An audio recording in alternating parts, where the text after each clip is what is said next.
Hello everyone, welcome to another video. My name is Crypto David and today we are talking about Quant QNT. If you enjoy the Quant videos, make sure you leave a like down below so I know to keep uploading on Quant. Not weekly uploads, but every sort of 5 days or so I make a video on Quant. It's one of my favorite and top holds, but the title of the video is how much Quant is needed, 100 Quant.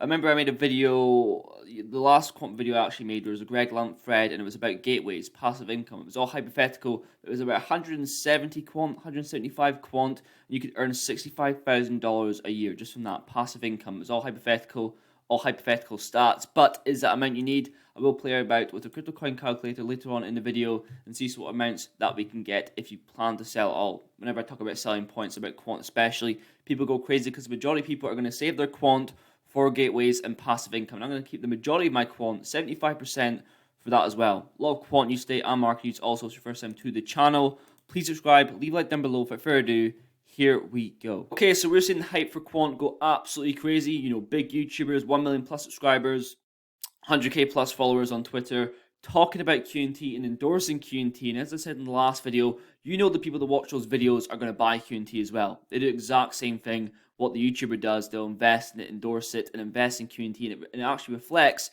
in the holders. 65,700 we're seeing right now, and on coinfi.com, don't know how accurate this one is, but 71,000. So when I started making videos on Quant, around that January sort of time at the start of the year, around that 40,000 sort of positions, and now we're nearly approaching 80,000, doubling in a bear market when the price is only going to be going down. So that just shows people are buying, investing on utility, tokenomics, the team, not just buying based on hype. And beware, I'm guessing the majority of you people watch this video are generally smart because you are investing in QNT, but there was a lot of bots recently on Twitter in general. QNT, down below in QNT post, you might see, check out this APY, check out this APR with QNT.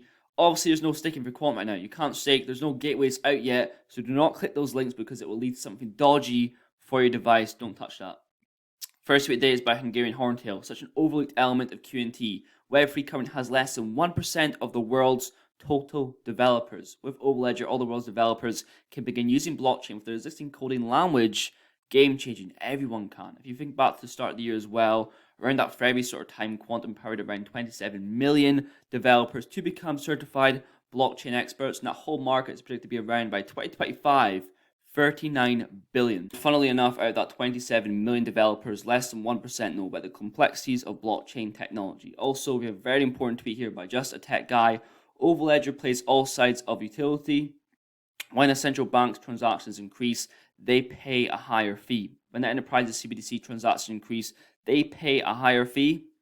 There is no connection, interruptibility, no competition, in interruptibility. Every connection brings more volume. There is no competition. When I think about a Quant, the competitors to Quant, there's not many that come to mind are in the realm of QNT, and that's because Quant is a supplier of interruptibility. You know, when you think about enterprises, the thousands of partners that will be using Oracle's blockchain, Quant will be a supplier of interruptibility. When you think about SIA, used by thousands of banks, who will be the supplier of interruptibility? QNT, KPMG, one of the 4 global accounting firms. And to revert back to QNT, when you think about the crashes that's happened in the market, the flash crashes where Bitcoin is down, ETH is down, all the altcoins are down, what was the first project to decouple from the market and actually go back up? It's always QNT. Before I used to realize I was look, it was QNT and Curve down, but mainly QNT were the first one to pop back up because the whales, the big wallet amounts, are looking at the opportunity in the market and they're buying QNT because they realize how scarce it is. Not many left in actual exchanges,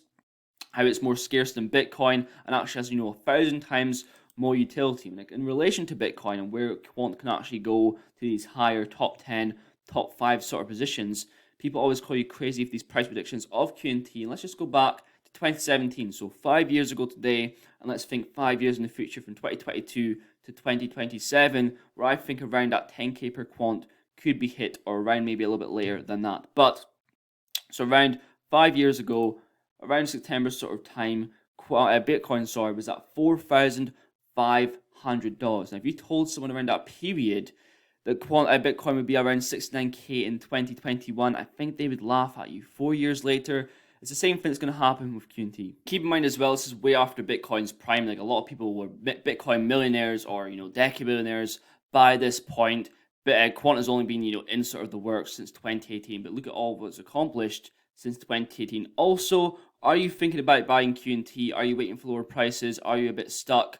Well, look at this tweet here by Jack or Crypto. Slow and steady. It doesn't matter how much QNT you purchase. Even if you're feeling like holding back right now, I've accumulated a lot lower than this, but I'm still chipping away a little bit. I accumulated quite a lot at these $40, $50 sort of points, but I'm going to probably buy some after this video. Not that much. You don't have to buy an insane amount. You always see photos of people online buying 10 Quant or 15 Quant. 1 Quant or even less, 0.5 is just enough some days. When it comes to Quant, a lot of people are focused on the price just because they can only buy 1 QNT. They don't think they can get rich as another project where they can buy 1 million tokens, where the supply is absolutely crazy. They can get like 1 billion meme coin tokens. They think that can go up and they get more rich, but they can only get 0 point something of a QNT. But it's not the case at all. Price means nothing.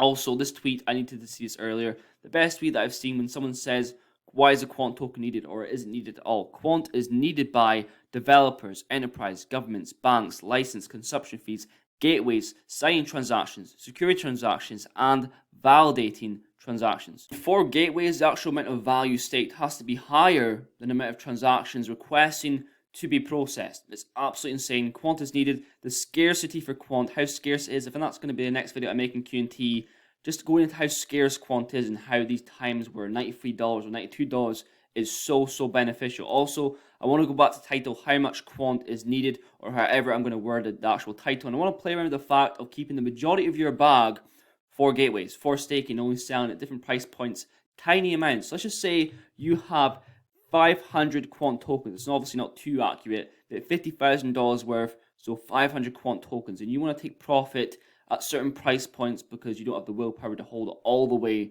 till gateways. So let's just say you want to sell 10% of that, so 50 Quant tokens at $1,000. So then you will have 48 or $49,000 profit. So that's 50 gone, so you have 450 left. Let's just say you want to sell again at $5,000 and you still want to sell another 50 coins. So then you have $264,000. Now you're down to 400, and then when you get to 10k, let's just say you want to sell another 100. So you'll be down to 300 Quant tokens. So you'll have 1 million there, and then you'll have 300 Quant tokens left for gateways. This is a sort of game plan that I've talked about with my cryptos. Having small bags that I'm going to take profit on with all my cryptos, and having a big stack on the cold wallet that I'm not touching to these later dates like 2025, 2030, or for gateways when it comes to QNT.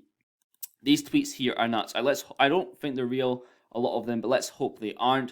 And it makes you feel kind of grateful in a sense, not that something bad's happened to someone else, but just how extreme these stories actually are. Let's have a little read here. So during peak Inu season, so the meme coin season, last spring, I was able to turn $500 into a little above 70 grand. I was so thrilled that I could finally pay off my first year of tuition from school and have enough to cover the rest of my tuition without loans. Well, the excitement had quickly faded as I had the wallet was dusted and really didn't know at that point what it meant or what to do. I interacted with the airdrop token and lost everything. Now I'm working for a bad job and 25k debt for university. Life hits you fast. This guy on the right put it perfectly. He's only lost $500 out of this situation. Technically, he's only lost $500. The only way that you lose at life or lose at crypto is if you give up. That should motivate him. He's made $500 into 70,000. He can easily do it again. If you accept your fate and you give up, well then that's your fault and you've lost the game already. But that's pretty much it for today's video. I'm going to leave you guys with a little video from Quant. Could new DLT standards enable interoperability and lead to more consumer choices? I won't explain more. Obviously, he's talking with, Visa, MIT, Bank of Canada. Absolutely insane. Also, when it comes to the question, how much Quant is needed, I don't have the answer for you. It's all about your financial situation and your financial goals. But one tip of advice would be go to my last video. I'll leave it up here somewhere. Go onto the Quant rich list. Look at where you are and just aim for the higher one. Aim for the one above. Try and reach that by 2023. 2024, and I'd say that would be how much Quant you need. Trying to go up a level, trying to aim higher, have a bit of ambition. But that'll be pretty much it for today's video. If you made it this far, thank you very, very much for watching. Please leave a like down below, and I'll definitely see you guys in the next one.